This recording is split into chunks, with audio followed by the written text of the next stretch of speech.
আসসালামু আলাইকুম সুপ্রিয় শিক্ষার্থীরা সকলে কেমন আছো? আশা করি ভালো আছো। এইচএসসি পরীক্ষা 2024 পুরো সঙ্গে কথা বলছি। জরুরি নোটিশ অনেকেই বুঝেছো, অনেকেই বোঝো নাই। হাজারো শিক্ষার্থী আমাকে কমেন্ট করেছে তারা এই নোটিশটা বোঝে নাই। এখন ঢাকা শিক্ষা বোর্ডের ওয়েবসাইটে যে নোটিশটা প্রকাশ হয়েছিল সেটা কিন্তু চেঞ্জ করা হয়েছে, অর্থাৎ পরিবর্তন করা হয়েছে। 3 তারিখে একটা নোটিশ তারা প্রকাশ করেছিল, সেখানে সম্পূর্ণ ওই নোটিশটা তারা ডিলিট করে দিয়েছে এবং কি পরবর্তী একটা সংশোধিত নোটিশ প্রকাশ করেছে।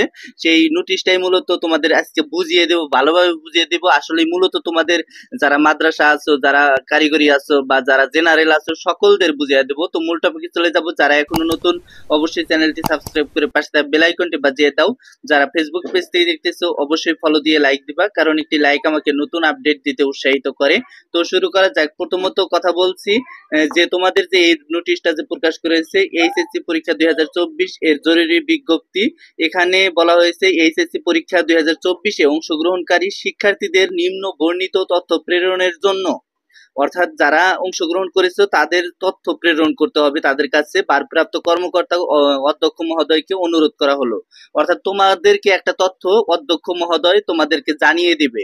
তো কি তথ্য দেখো, এইচএসসি পরীক্ষা 2024 সালের নিয়মিত অনিয়মিত মনোনয়ন শিক্ষার্থীদের ক্ষেত্রে, অর্থাৎ তোমরা যারা এখন এবারে পরীক্ষা দিতেছো এবং যারা ফেল করেছিল 2023 সালে তারাও যে পরীক্ষা দিতেছো তাদের ক্ষেত্রেও, এবং মনোনয়ন মান বাড়ানোর জন্য যারা পরীক্ষা দিয়েছো সকলদের জন্য মূলত এই নোটিশটা তারা প্রকাশ করেছে। এখানে 1 নম্বরে বলা হয়েছে যে সকল শিক্ষার্থীদের জন্য তথ্য ও যোগাযোগ প্রযুক্তি অর্থাৎ আইসিটি বিষয়ের ব্যবহারিক পরীক্ষার প্রাপ্ত নম্বর শ্রেণী কার্যক্রম চলাকালে প্রাপ্ত অনলাইনে প্রেরণ করে এর প্রিন্ট কপি কেন্দ্রে সংরক্ষণ করতে হবে। অর্থাৎ তোমাদের একটা শ্রেণী কার্যক্রম অনুষ্ঠিত হবে এবং কি সেই শ্রেণী কার্যক্রমের একটা ধারাবাহিক প্র্যাকটিক্যাল তারা উঠিয়ে নিবে। এটা তোমরা বুঝতেই পারবা না যে কিভাবে তারা উঠিয়ে নিবে এই শ্রেণী কার্যক্রমে। এবং কি মূল কপি মাধ্যমিক ও উচ্চ মাধ্যমিক শিক্ষা বোর্ড ঢাকা এর উচ্চ মাধ্যমিক শিক্ষা বা পরীক্ষা শাখায় হাতে নাতে জমা দিতে হবে।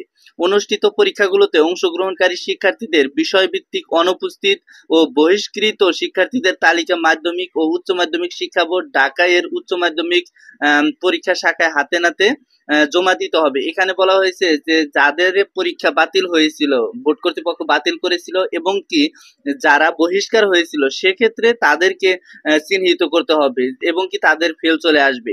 আর 3 নম্বরে বলা হয়েছে অনুষ্ঠিত পরীক্ষাগুলোতে অংশগ্রহণকারীদের বিষয়ভিত্তিক স্মারকলিপি একক লিপি কেন্দ্রে সংরক্ষণ করে মূল কপি মাধ্যমিক ও উচ্চ মাধ্যমিক শিক্ষা বোর্ড ঢাকা ওয়েবসাইটে পরীক্ষা শাখায় হাতে হাতে জমা দিতে হবে।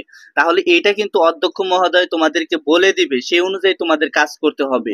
এখন এইচএসসি পরীক্ষা 2024 সালের প্রাইভেট শিক্ষার্থীদের ক্ষেত্রে কি বলা হয়েছে দেখো, সংশ্লিষ্ট কলেজের অধ্যক্ষ প্রেরণ করবেন 1996 সালের পূর্বে এসএসসি পাশ করা প্রাইভেট শিক্ষার্থীদের এসএসসি পাশের নম্বরপত্র ফটোকপি এবং এইচএসসি পরীক্ষা 2024 এর প্রবেশপত্রের ফটোকপি অধ্যক্ষ কর্তৃক সত্যায়ন করে মাধ্যমিক ও উচ্চ মাধ্যমিক শিক্ষা বোর্ড ঢাকা এর শাখায় জমা দিতে হবে। তাহলে বুঝতে পারতেছো এটা কিন্তু তোমাদের জন্য প্রযোজ্য নয়। আর এইচএসসি পরীক্ষা 2024 সালের সমতুল্য সনদধারী শিক্ষার্থীদের ক্ষেত্রে সংশ্লিষ্ট কলেজের অধ্যক্ষ প্রেরণ এটাও করবেন।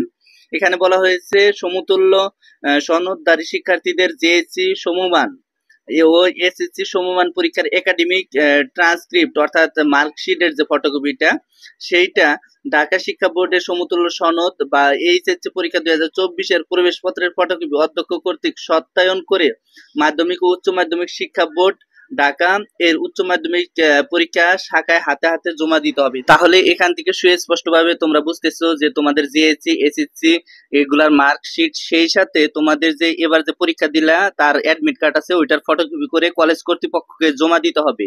এবং তার পূর্বে একটা কাজই করতে হবে, কলেজ কর্তৃপক্ষ যে প্রধান শিক্ষক বা প্রিন্সিপাল স্যার আছে তার সাথে তোমরা ভালোভাবে কথা বলো, কথা বলে তারা কি কি জমা চায় মূলত সেগুলোই জমা দিতে হবে। অবশ্যই তোমাকে কলেজ কর্তৃপক্ষের কাছে যোগাযোগ করতে হবে এবং সেই অনুযায়ী তোমরা যোগাযোগ করো। আর উল্লেখিত আগামী 12/9/2024 তারিখের মধ্যে প্রেরণের জন্য অনুরোধ করা হলো। 24 তারিখের অর্থাৎ 12 তারিখের মধ্যে তোমাদের এটা প্রেরণ করতে হবে। তো এই ছিল আজকের ভিডিওটা। সামনে কোন আপডেট চাও অবশ্যই কমেন্ট বক্সে জানাবা। ধন্যবাদ সবাইকে।